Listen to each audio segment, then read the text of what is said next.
आज लॉ खुल गया है।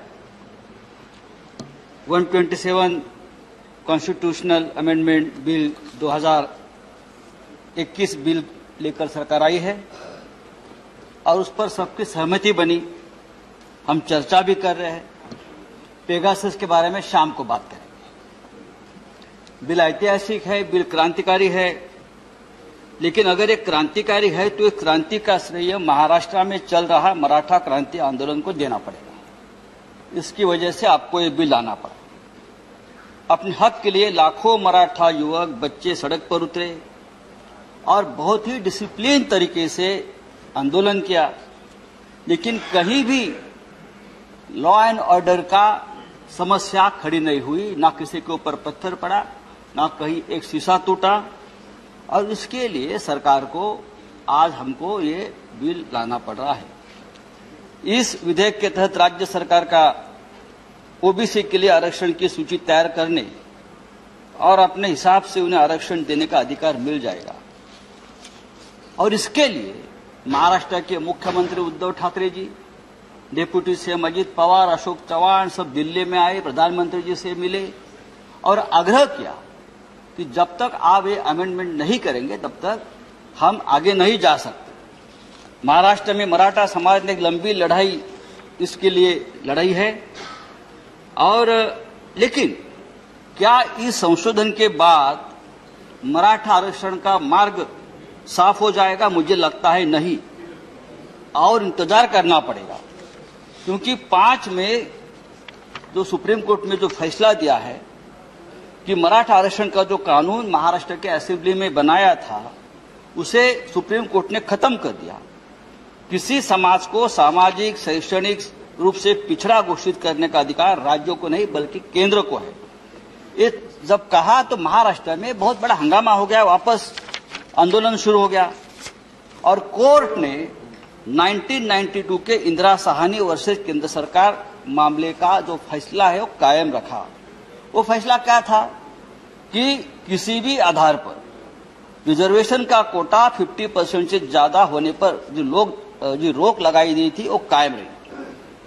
राज्य अपनी तरफ से रिजर्वेशन की लिस्ट में किसी और कम्युनिटी का नाम नहीं जोड़ सकते और ये फैसला national commission for backward class करेगा।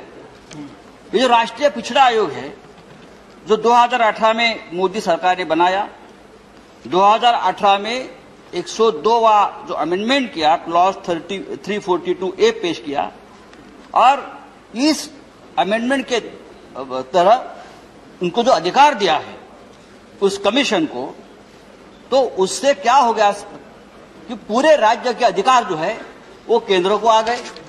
उसी वक्त सबने चेतावनी दी थी कि इतने ज्यादा अधिकार आप एक कमीशन को, केंद्र को मत देना और राज्य के अधिकार मत छीनना।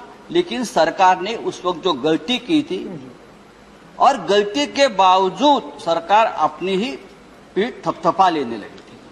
बात ऐसी है, ये आदत है, उससे सीखना चाहिए। गलती का भी इवेंट कैसा करें? संजय जी चेयर पर गलती का भी इवेंट, फिर गलती दुरुस्त करने के बाद उसका उत्सव मनाने का इवेंट, ये सरकार से सीखना चाहिए। और उनको ये इतना कॉन्फिडेंस कहां से आता है ये मुझे मालूम नहीं। अगर इतना कॉन्फिडेंस है थोड़ा हमारे पास उधार दे दो, यहां भी थोड़ा कॉन्फिडेंस की जरूरत है। सर आज आप ये बिल लेकर आए हैं, लेकिन ये बिल आधा अधूरा है। ये बिल में आपने अमेंडमेंट के बावजूद भी जब तक आप आरक्षण पर जो 50% का जो सीलिंग आपने रखा है वो 30 साल पुराना है। 30 साल हो गए। 30 साल में वो ऊपर अगर आप नहीं बढ़ाओगे तो ये आज अमेंडमेंट किया है और कुछ आप बदलाव करेंगे, कुछ नहीं। यहां इस सदन में देखिए हमारे छत्रपति संभाजी राजे बैठे हैं, ये आंदोलन के नेता थे। छत्रपति जी हमारे कोल्हापुर के ये जो आंदोलन चला सबसे बड़े नेता तो छत्रपति साहब थे हमारे। आज उनको भी यही भावना है कि 50% का आरक्षण जो है उसकी मर्यादा बढ़नी चाहिए। सर आज महाराष्ट्र में नहीं देश भर के ओबीसी बीसी के लाखों युवा अपनी तरफ देख रहे हैं कि हम क्या करने जा रहे हैं। महाराष्ट्र छत्रपति शिवाजी महाराज की भूमि है, हमारे हाथों में हमेशा राष्ट्र की संरक्षण के लिए एक तो तलवार रही या बंदूक रही है, आपको मालूम है, और ये हमारा धंधा रहा है। हमारे हाथों में कभी तागड़ी तराजू नहीं आया, ना चोपड़ी आई, हम तो लड़ते रहे, और इसीलिए सामाजिक न्याय की आस लेकर हम यहाँ खड़े हैं। ये सोशल जस्टिस का मामला है, ये पॉलिटिकल सोशल इंजीनियरिंग का मामला नहीं है। सर दो सेकंड। छत्रपति शिवाजी महाराज के वंशज शाहू महाराज ने अपने राज्य कोल्हापुर में सामाजिक न्याय स्थापित करने के लिए पहले इस देश में सबसे पहले कदम उठाई थी। 26 जुलाई 1902 यानी 119 साल पहले छत्रपति शाहू जी महाराज ने यह ऐलान कर दिया था कि उनके राज्य में सभी सरकारी नौकरियां और स्कूल कॉलेज में अब से दलित, पिछड़ों और आदिवासियों के लिए 50% आरक्षण दिया जाएगा।